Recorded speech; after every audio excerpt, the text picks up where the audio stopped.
అభివృద్ధికి అడ్డుపడితే ఊరుకునే సవాలే లేదని కాంగ్రెస్ పార్టీ రామగుండం పట్టణ అధ్యక్షులు ఈదునూరి హరిప్రసాద్ అన్నారు.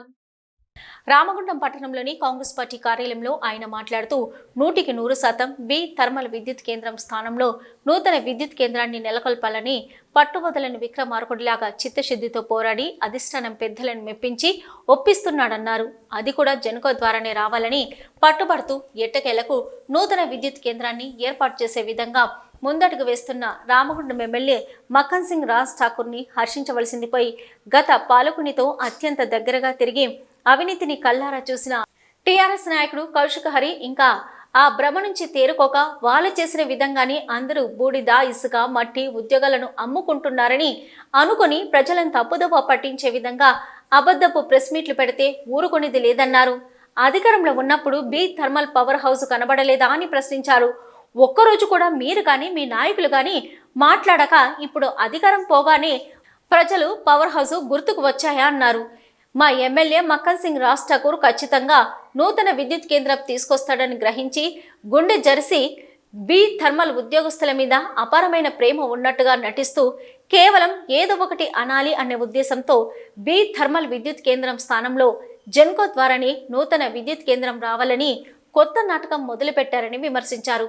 ఇకనైనా అభివృద్ధికి అడ్డుపడకుండా సహకరించాలని కాంగ్రెస్ పార్టీ రామగుండం పట్టణ అధ్యక్షులు ఈదునూరి హరిప్రసాద్ హితవు పలికారు. ఏదైతే బి థర్మల్ అనే మన పవర్ హౌస్ను కాపాడడం కోసం కావచ్చు, కొత్త పవర్ హౌస్ నిర్మాణం కోసం కావచ్చు, ఇదే మన ఎమ్మెల్యే మక్కన్ సింగ్ రాజ్ ఠాకూర్ గారు ఎంత కష్టపడుతున్నారు అనేది కళ్ళుండి కూడా చూడలేని మీకు ఒకసారి చెప్తున్నాం వినండి.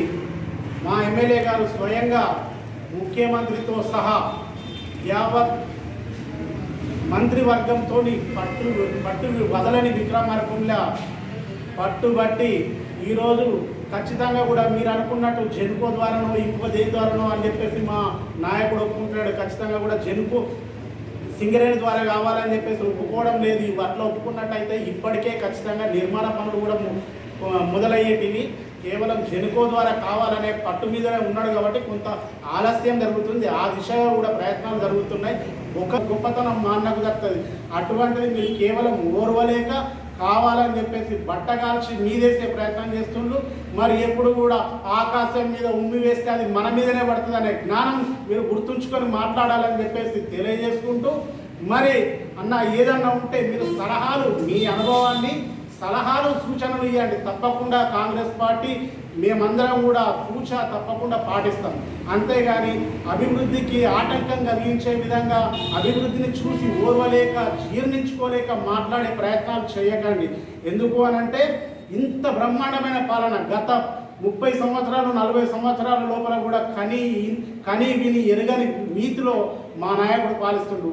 పట్టుమని 3 నెలలు కూడా కాని రోజులలోనే 300 కోట్ల రూపాయలు ఈ నియోజకవర్గానికి శాంక్షన్ చేసి తీసుకువస్తే యావత్తు 119 మంది ఎమ్మెల్యేలలో 118 మంది ఎమ్మెల్యేలు కూడా మా నాయకుడిని అప్రిషియేట్ చేస్తున్నారు.